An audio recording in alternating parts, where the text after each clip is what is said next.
Hi, I'm Steve Lemons, and I'm reading Matthew chapter 14.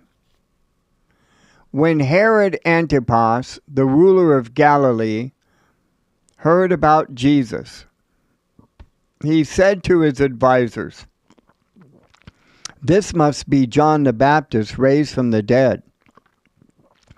That is why he can do such miracles." For Herod had arrested and imprisoned John as a favor to his wife, Herodias, the former wife of Herod's brother Philip. John had been telling Herod, "It is against God's law for you to marry her."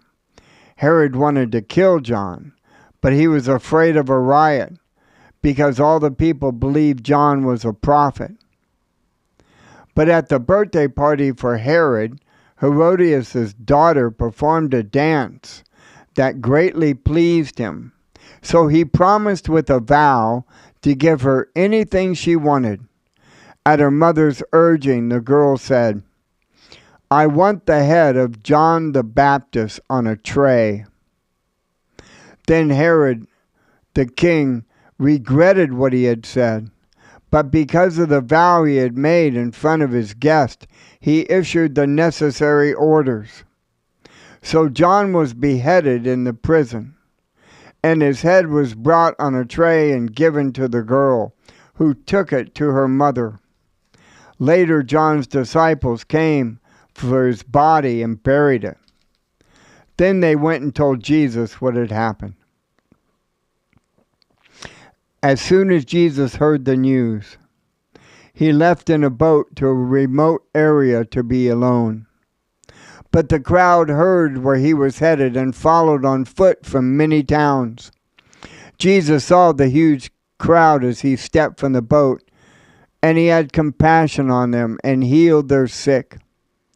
That evening the disciples came to him and said, "This is a remote place, and it's already getting late. Send the crowds away so they can go to the villages and buy food for themselves." But Jesus said, "That isn't necessary. You feed them." "But we have only 5 loaves of bread and 2 fish," they answered. "Bring them here," he said. Then he told the people to sit down on the grass. Jesus took the 5 loaves and 2 fish, looked up towards heaven and blessed them. Then, breaking the loaves into pieces, he gave the bread to the disciples, who distributed it to the people. They all ate as much as they wanted, and afterwards the disciples picked up 12 baskets of leftovers. About 5,000 men were fed that day, in addition to all the women and children. Immediately after this, Jesus insisted that his disciples get back into the boat and cross to the other side of the lake, while he sent the people home. After sending them home, he went up into the hills by himself to pray. Night fell while he was there alone. Meanwhile, the disciples were in trouble and far away from land, for a strong wind had risen and they were fighting heavy waves. About 3 o'clock in the morning, Jesus came toward them walking on the water. When the disciples heard him walking on the water, they were terrified by what they saw. In their fear, they cried out, "It's a ghost!" But Jesus spoke to them at once. "Don't be afraid," he said.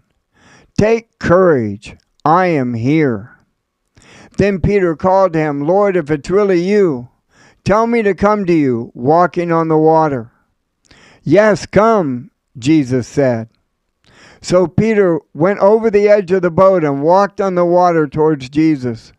But when he saw the strong wind and the waves, he was terrified and began to sink. "Save me, Lord," he shouted. Jesus immediately reached out and grabbed him. "You have so little faith," Jesus said. "Why did you doubt me?" When they climbed back into the boat, the wind stopped. Then the disciples worshipped him. "You really are the Son of God," they exclaimed. After they had crossed the lake, they landed at Gennesaret.